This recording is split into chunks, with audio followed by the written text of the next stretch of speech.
Shalom, selamat pagi Bapak Ibu Saudara. Kembali kita bertemu dalam renungan pagi hari ini. Hari ini saya ingin membawakan satu tema yang mungkin seringkali kita dengar ya Bapak Ibu Saudara. Kamu, aku, dan dia. Kamu, aku, dan dia. Kenapa saya mengambil tema ini? Karena saya melihat ya seringkali banyak drama-drama, terus banyak pemberitaan di media sosial, bahkan terjadi dalam dunia real world, di dunia nyata gitu ya, bahwa orang pihak ketiga itu seringkali menjadi perusak hubungan antara suami dan istri, ya.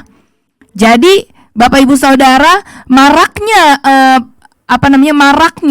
apa yang sedang terjadi saat ini sepertinya itu udah jadi tren gitu ya Bapak Ibu Saudara. Dan tanpa kita sadari, tren yang ada itu ya, tren yang sedang terjadi yang sering kita lihat itu banyak kali mempengaruhi kehidupan kita.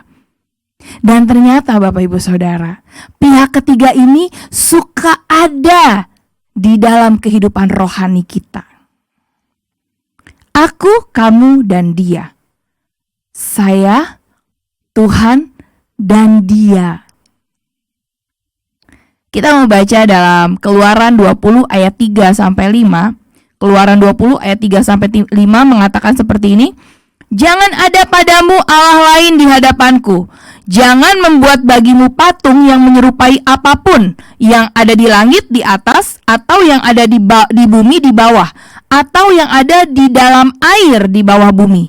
Jangan sujud menyembah kepadanya atau beribadah kepadanya. Sebab aku, Tuhan Allahmu, adalah Allah yang cemburu, yang membalaskan kesalahan bapa kepada anak-anaknya, kepada keturunan yang ketiga dan keempat dari orang-orang yang membenci aku. Tuhan kita adalah Allah yang pencemburu. Dia gak suka dengan perselingkuhan Bapak Ibu Saudara. Dia gak suka diduain sama kita. Tapi Bapak Ibu Saudara, dalam kehidupan nyata terus kita bilang, masa sih, gimana caranya kita bisa selingkuh sama Tuhan? Ya bisa lah Bapak Ibu Saudara. Seringkali tanpa kita sadari, waktu kita menduakan Tuhan, kita lagi selingkuh dari Tuhan. Kita menjadikan Tuhan orang yang kesekian. Sama, kita kalau dalam pernikahan sebagai suami istri, ya kan, kalau misalnya kita punya ada orang ketiga yang masuk, pasti dia akan merusak hubungan rumah tangga, ya kan, entah itu ada pil atau ada will, itu dia akan menjadi perusak tuh Bapak Ibu Saudara. Nah, di firman Tuhan dikatakan bahwa jangan membuat bagimu patung yang menyerupai apapun, ya kan, jangan sujud menyembah kepadanya, sebab dia Allah yang cemburu. Bapak Ibu Saudara, firman Tuhan sudah jelas mengatakan bahwa jangan ada Allah lain. Jangan ada orang ketiga di antara hubungan kita dan Tuhan. Siapa pihak ketiganya? Hobi,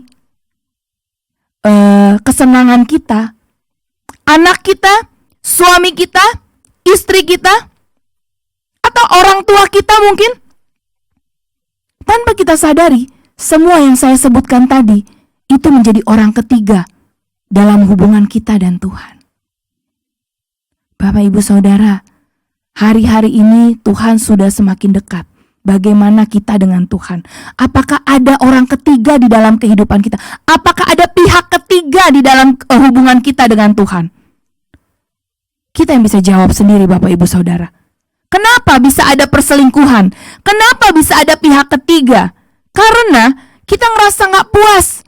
Kita bilang kita gak puas nih, kalau dalam pernikahan kita gak puas mungkin sama pasangan kita. Sama, dengan Tuhan kita gak puas dengan apa yang sudah Tuhan kasih dalam hidup kita. Kita mulai ngerasa, kok dia dapat yang itu, saya enggak. Kita gak bersyukur. Kita ngerasa gak enough gitu. Jadi kita mencari yang lain, mencari kesenangan yang lain yang menomorduakan Tuhan akhirnya. Kita selingkuhin Tuhan. Kita masukin pihak ketiga di antara hubungan kita sama Tuhan. Kita jadikan yang lain itu lebih utama daripada Tuhan. Bapak Ibu Saudara, itu yang pertama. Yang kedua, karena bosen. Aduh, sama Tuhan mah gitu-gitu terus ya kan. Hari Minggu harus kebaktian, harus datang kuduskan hari Sabat, harus bayar perpuluhan, gak boleh nonton bioskop ya kan, gak boleh nonton 21 ya kan, gak boleh ini, gak boleh itu, harus begini, harus begitu. Bosen, ribet ikut Tuhan. Mulai mencari yang lain, mulai menomorduakan Tuhan. Seharusnya gak boleh gitu Bapak Ibu Saudara. Ingat kembali tentang kita sama Tuhan. Berikutnya, karena cinta kita mulai terkikis.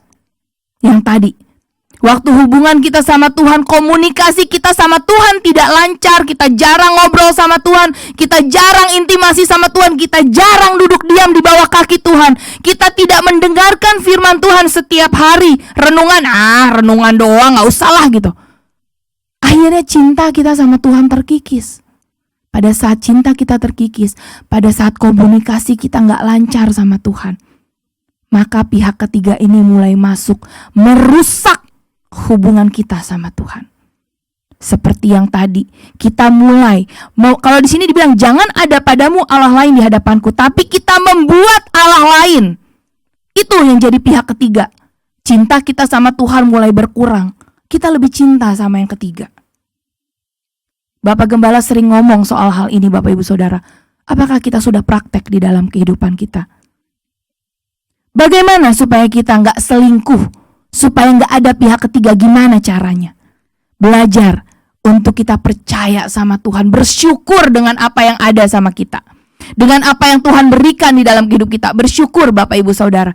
Itu yang akan membuat kita jadi gak punya pihak ketiga. Kita akan semakin cinta. Dengan cintanya kita sama Tuhan, itu membuat kita akhirnya percaya penuh sama Tuhan. Dengan kita meningkatkan komunikasi kita, intimasi kita, hubungan kita sama Tuhan, ngobrol sama Tuhan dijadikan prioritas. Itu yang akan membuat kita tidak selingkuh dari Tuhan. Itu yang akan membuat pihak ketiga tidak akan masuk di dalam hubungan kita dengan Tuhan. Dan yang terakhir, berikan seluruh hati kita buat Tuhan. Berikan semuanya yang kita punya Bapak Ibu Saudara, supaya jangan ada Allah lain di hadapan Tuhan, supaya kita tidak memasukkan pihak ketiga di antara hubungan kita dengan Tuhan. Bapak Ibu Saudara, pagi hari ini kita mau cek hati Bapak Ibu Saudara dan saya. Apakah ada pihak ketiga di antara kita dan Tuhan? Apakah kita udah selingkuh dari Tuhan? Kalau kita mulai selingkuh, mulai ada pihak ketiga, ayo pagi ini kita bertobat Bapak Ibu Saudara. Jangan jadikan orang tua, anak, hobi, kesenangan, pekerjaan sekalipun menjadi perusak hubungan kita sama Tuhan. Mari kita berdoa. Bapa yang luar biasa, pagi hari ini kami mau datang sama Tuhan. Kalau firman ini adalah buat kami, dan kami mau sadar kalau kami mulai ada pihak ketiga yang membuat kami jadi rusak hubungannya sama Tuhan. Cinta kami mulai berkurang, entah itu kesenangan kami, entah itu orang tua, anak, suami, istri, pekerjaan, apapun juga yang membuat Engkau tidak lebih utama daripada semuanya itu Tuhan. Kami mau bertobat pagi hari ini. Kami mau Tuhan, hari ini kami mau menjadikan Tuhan prioritas utama kami.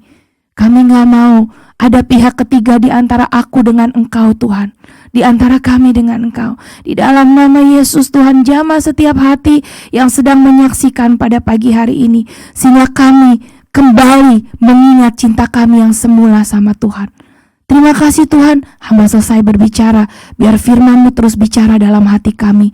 Dalam nama Yesus, haleluya, amin. Bapak Ibu Saudara, ingat, cintai Tuhan dengan sepenuh hati. Ingat cintamu yang semula sama Tuhan. Itu yang akan membuat kita tidak selingkuh dari Tuhan. Selamat pagi, Tuhan Yesus memberkati.